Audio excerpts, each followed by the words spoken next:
What's up, everybody, and welcome back to some more Zeta and Omicron. My dreams have been crushed.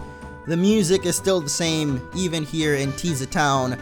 Though I guess we're technically not in the Vzan Spear yet. That's this big landmass dolphin poopy looking thing over here. That's a great way to describe it. How about a big green banana with a rotting little brown spot? That's alright. Anyway, welcome back, everyone.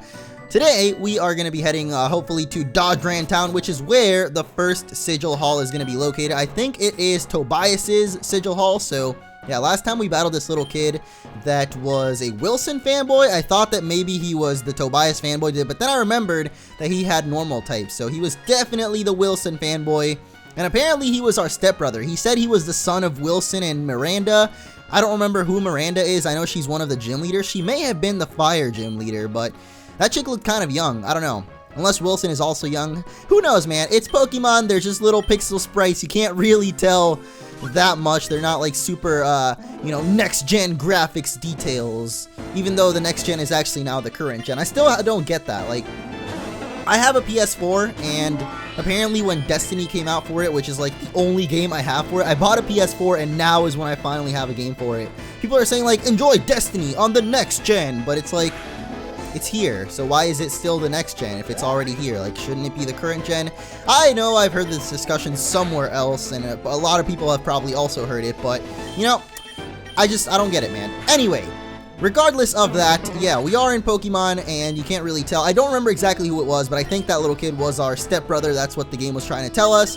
And now we are moving on from that, because we are actually going to be taking on Tobias next. Not Wilson, not little boy, fanboy, girl, whatever. But I do have a feeling that we are going to see... Oh my goodness, it's a Wailord! Oh! I didn't have a feeling that I was going to see Wailord. I actually did not really expect this Wailord to be here. I also didn't really expect Wailord to be faster than Dingus. You know, the largest animal in existence is somehow faster than Dingus. And now is going to bounce up into the air like a kite. Thank you so much, Wailord. You know, this is awesome. I really, I don't know if we can survive a bounce. Probably not, but, you know, we'll risk it. And, alright. That's... I somehow can't imagine a giant freaking whale springing up into the air. That's just... And then crashing down on Dingus and not completely demolishing it under its weight. I just somehow have a hard time believing that, you know, if a giant freaking whale goes up into the air and then lands on top of you, that somehow is not very effective. Though I guess Dingus is already flattened out like a pancake, so never mind. I guess it does make sense. Anyway, Pokemon logic, am I right, ladies and gentlemen? Yeah, what I was saying was I have a feeling that we are going to be seeing a lot more of those fanboy and fangirl kids, whatever they were called, the Boys and Girls Club, we'll just call them that. Boys and Girls Club plus Old Man, because there was an old man also with them. I have a feeling that we're going to be seeing a lot more of them in the upcoming episodes, or just in the future in general, because they look like they're going to be kind of preparation battles for each of those Sigil Hall Elite Four rematches. From what I can tell, though, I looked a little bit into the game, and pretty much the Sigil Halls are just going to be new gyms that we can challenge, so there's going to be 4 main ones, or just 4 of them, and we're looking for the 5th one, though, so that there is a 5th Sigil Hall somewhere. That's kind of like what our goal is right now that our mom gave us. And I'm not sure if we're supposed to go find the 5th one first, or if we are actually just going to go through, challenge all 4 of them, and then eventually find the 5th one, because our mom in the, not the previous episode, but the one before that, she told us, like, yo, go out there, find that 5th Sigil Hall. You can challenge the other ones, but your priority should be to go find that 5th one. So I don't know exactly how it's going to go down, but I'm definitely excited to see how it is going to go down, like, to actually figure out what is going to go down, because I want to go and challenge all of them, because they seem really cool. I've never seen something like that, where the Elite Four actually each have their own kind of area they reside in, because when you see the Elite Four in the regular Pokemon games, there's never... Oh, boy. It's this girl. She's wearing a bikini, but where does she keep her Pokeballs? It's not even wearing a bikini. I guess she is, but she's got, like, that...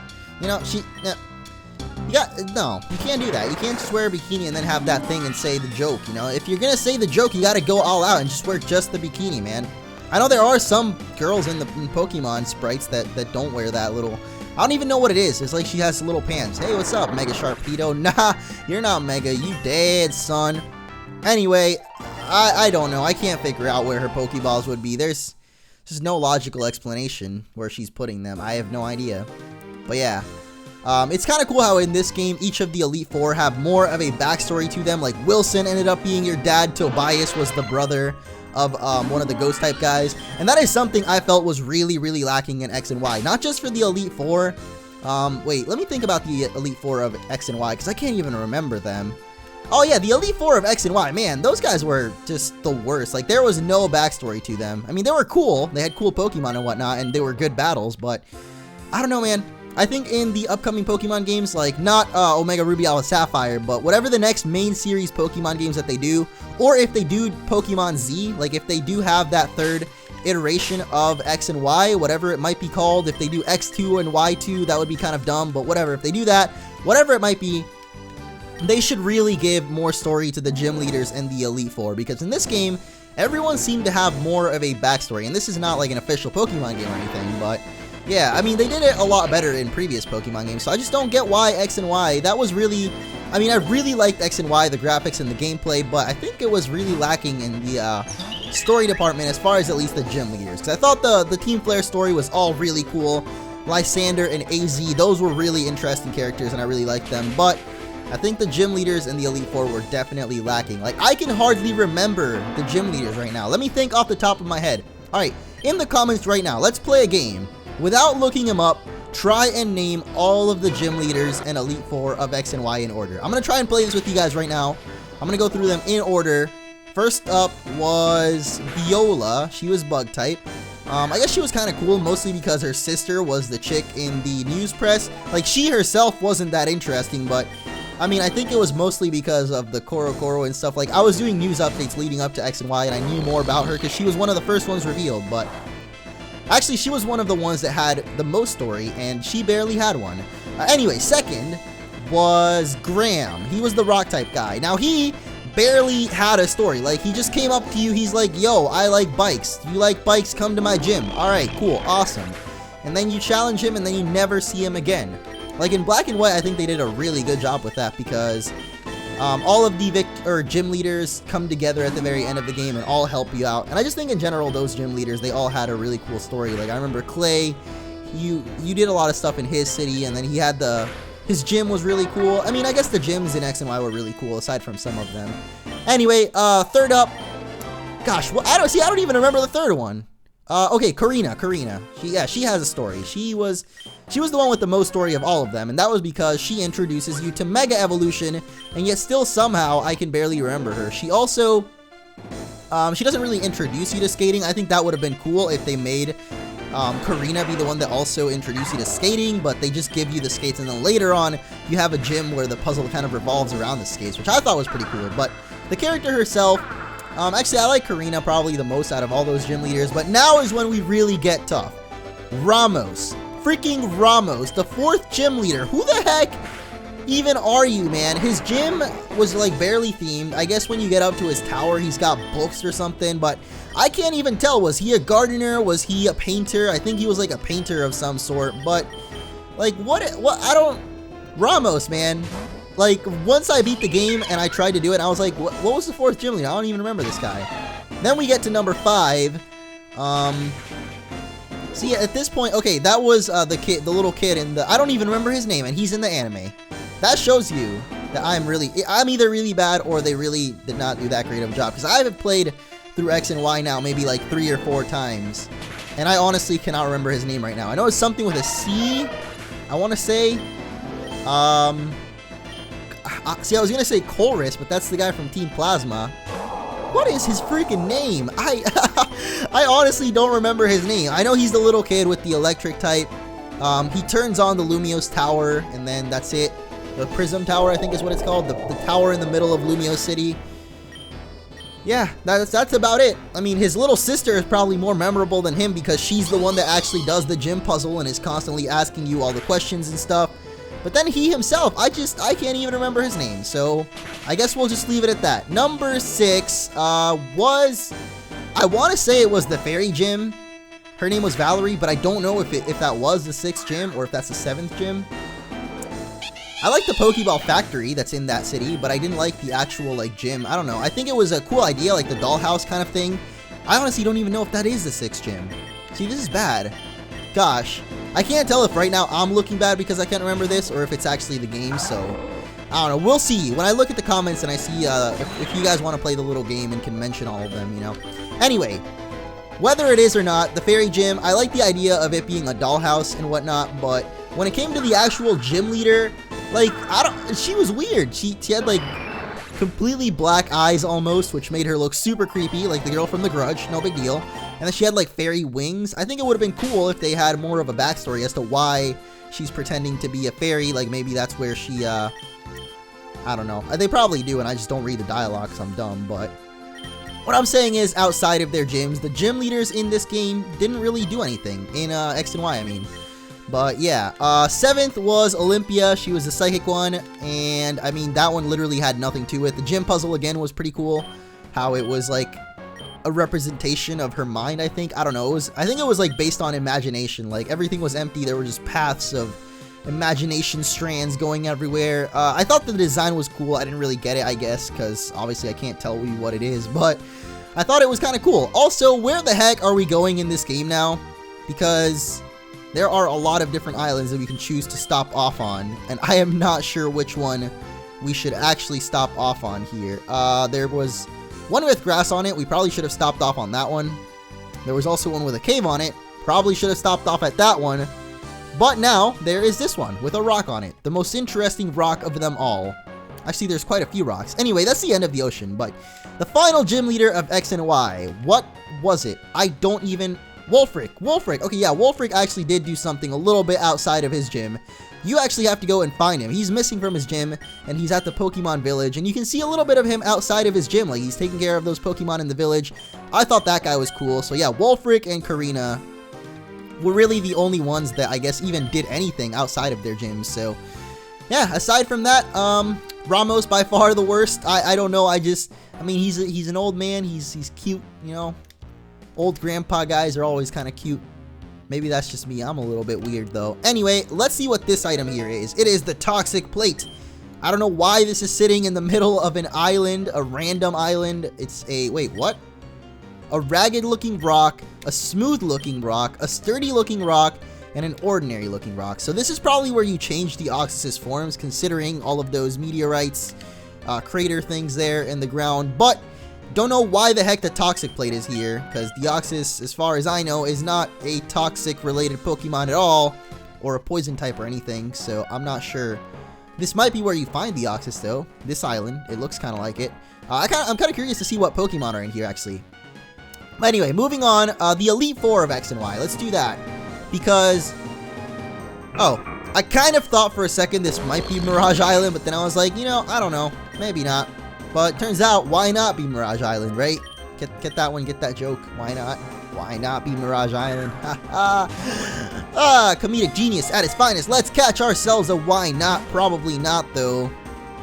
I don't think I'm going to be able to catch this guy. I mean, I'll come back and catch one. Gosh darn it. You're really going to do this to me? Destiny bonded, man. Can I even swap out? Like, I guess I'll just try and catch this Pokemon. Yeah, I guess I'll just try and catch it because we have no other choice. Now, if we're Destiny bonded and we catch this Wynot, does that mean Dingus catches himself as well? Like, will we recall Dingus into his Pokeball and then catch that Pokeball in another Pokeball? So that when we send out Dingus, a Pokeball pops out, and then we have to pick up that Pokeball and then send it out again, and then Dingus will come out? It's a little bit confusing. I don't really want to nickname this guy. Why not nickname him? Why not? I don't know. Alright, so that's it for that little island. I doubt that there's anything other than Wynots because it does look like Mirage Island, and that's kind of, I wanted to say it right before then. I was going to be like, oh, is this the island with the little Wynots on it? But then, you know, got ahead of ourselves. Or, I guess the island got ahead of us, I guess, rather. Yeah. But anyway, Elite Four of X and Y. There's the creepy dragon lady. She's just an old lady, and she trains dragons, and I honestly don't even remember her name. They had cool teams, and they had cool rooms, but that's about it. There is Seabold, I think is his name, and he has the water type. He's a chef. I thought his dialogue was cool, but again, not really a backstory much to it. I think Seabold might actually be the steel type guy, because there is like a knight guy. He had a cool theme because he was a knight, and then he had giant swords in his room, but again, there's not really a lot to him, I guess. It's just I don't know. They are the Elite Four, though. I don't think they're supposed to have that much. And then there was Malva, the Fire-type chick. And she was cool, obviously, because she was on Team Flare. So if I'd have to rank the 3 that were the coolest, were, of course, the 3 that had stories aside from the gyms and the Elite Four. So Malva, because she was outside of Team Flare. Karina, because she was the, what was it called? The Progressor, something like that. I don't remember, man. But yeah, she... Oh, God, what did I just do? What? What? Poke Center, Hall of Victors, Pokemon House 2 House. Let's do that. This button doesn't seem to be working. Okay, so I guess these towns aren't complete, or there's not the whole town in it. How does this work? To change the building you want to visit here in Dodgeland, press the appropriate button on that sign over there. So I guess I'm a little bit weirded out. I'm like this Sigilyph right now. I don't understand what's happening. But yeah, play that game in the comments and let me know. Now let's focus back on this game, because I am actually curious to see what is going on here. So Sigilyph doesn't seem very happy. He's probably weirded out by the strange mechanics on how this city works. So I guess this might just be this city. Dodgeland is such a weird place. It uses quantum mechanics and other strange concepts to put all the different buildings in the same place in space. So are we like altering time then to get the buildings to appear? Maybe all the buildings are in the same space, but they're not in the same time. So we're actually altering time in order to get the buildings to appear. Either way, here we are, the Pokemart. They don't sell anything special, it doesn't look like. So let's get out of here and try out another building. For some reason, we can't get the route to appear. So I'm assuming that we are going to need to beat the Hall of Victors in order to get that next route to appear. So let's check out the houses real quick. I don't know if I want to take on the Hall of Victors in this episode, just because we're already have been running this episode for a little while. So let's just check out the houses and maybe go take on a little bit more training and just at least check out the Hall of Victors. Anyway, I don't like this house. I don't know if you guys can tell why. If you watched my Pokemon Black, Volt, White, Nuzlocke, I think it was what it was, you might know why. Or my top 10 worst Pokemon. You might know why. It's something about Amoonguss, man. Shh! Rithian's talking! We're talking about a rebellion. Can you please get out of my way? Excuse me? Thank you. I want... There we go. Look, now really isn't... Really? I did all this and we can't even... Are you kidding me? Can you get out of the way? Thank you. These freaking Amoongusses, man. They all look rebellious. I don't know if we can even do anything here, but this one's purple. So that's cool. House full of Amoongusses. That's just great, you know. One of my favorite Pokemon, in case you guys didn't know, Amoonguss. Great guy. Just great Pokemon overall. Let's check out house number 2. What is behind the house number 2 door? Sunkern. Greetings. Have you challenged the Hall of Victors yet? No. You really should. It's quite the challenge. Tobias is a member of the Elite Four. Take this! A full restore. Awesome. We got a free full restore. That's actually not bad. Let's see what happens if we say yes. Amazing. I wouldn't believe you if you said you won, though. Tobias is just too good. We already beat him once before. Oh, we can have a Sunkern? Alright, I guess we'll catch a Sunkern. Why not? They're fairly low level, so we need to be careful. Just stepping on this guy would probably kill him. Level 10. I wonder if they have anything special to them, just because... It's a freaking Sunkern. It's literally considered to be the worst Pokemon of them all, because I think it has the lowest base stats of anything. I'm not sure if that was really why, but I know that Sunkern isn't, for some reason, considered one of the worst Pokemon. I'll have to look up why exactly, but I think that's why. It's because it has, like, the lowest base stats of anyone. Anyway, here it is, the Seed Pokemon. Try to minimize movement to conserve the nutrients. Sunkern always looked more like a Digimon to me. Maybe just because, like, level 1 Digimon, they're always, like, a little, just a shape with eyes. Like, I don't know if you guys watched Digimon Season 1. Oh, gosh, that bug again. Except this time it's permanent. No, never mind. There we go. It was permanent for a little bit. Alright, I don't know why I'm challenging another one of these guys. I'm just going to run away, but yeah. It always reminded me of a level 1 Digimon, because in that first season of Digimon, all the level 1 guys, like before they became Agumon and Gabumon and whatever, and Tentomon, they were all just little balls with eyes. Or I guess not really balls, but you know, just a shape with eyes. Okay, what is behind the doors of house number 3? If Sigilyph would get out of the way, that would be awesome. But here we are, Mawile. How you doing, man? Looks very vicious. And we have a Delcatty over there, too. Looking very high class, so Maybe we can get ourselves a Delcatty. My cousin Tobias is letting me stay in this house for our honeymoon. It's not technically our honeymoon, though. We're just practicing. What? Whose honeymoon is it? You and this chick? Oh. Okay, well, our girlfriend and I are staying in Dodgeran City for our honeymoon. It's really weird staying in these quantum houses. I'm not really sure how I feel about it. I'm not sure how I feel about it either, because, I mean, what's gonna happen to these people as soon as I press that switch again? I don't know. They'll probably be sucked up into some kind of time vortex and we'll never see them again until we push the thing again, that is. Anyway, here is the Hall of Victors, and looks just like a gym. I was expecting it to look more like, you know, my cousin Victor. We would find him along with any other Victors that we know from history and time and space. Hey, champ in the making, welcome to the Hall of Victors. Do you know what a sigil hall is? For the sake of this video, we'll push no. A sigil hall is a challenge unique to the Vzan Spia. Think of them like a gym, but for the Elite Four.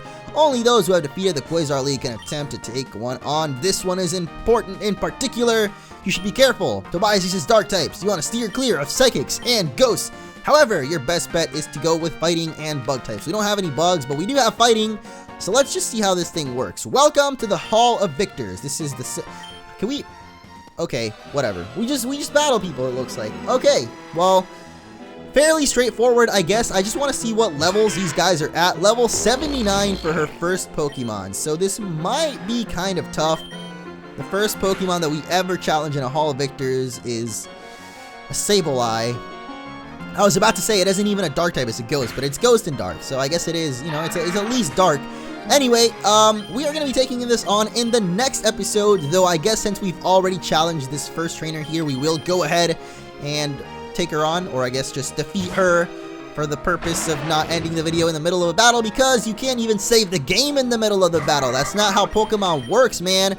You get off them stilettos, Shiftry. You look better in sneakers anyway. Those are not stilettos. I forget what they're called, though. I think they're like Tengu. No, Shiftry's based on a Tengu. I don't know what the shoes that he's wearing are called, though. They're Japanesey shoes. Japanese sandals. Ah, yeah, Uncle!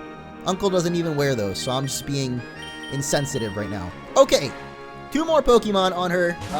They're all dark type, or at least half dark type. So I don't know. I don't know what to expect out of Tobias because I'm assuming that he's gonna be tougher than he was back in the Elite Four. He's gonna summon the Darude Sandstorm. Oh no! Do you guys hear that music? What is going on? I'm probably gonna forget to edit it in, but pretend that Darude Sandstorm is on right now.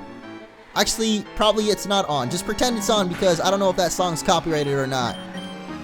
Yeah.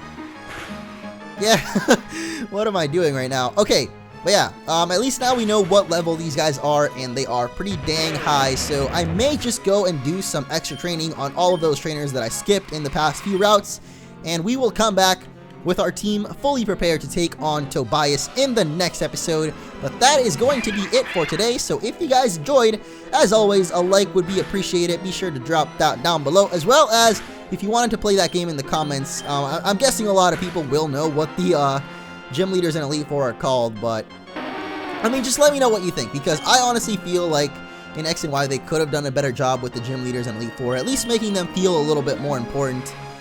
Just because, I don't know, a lot of times I just felt like, you know, you go up to the gym, you take it on, boom, it's done. You never hear about that gym leader again.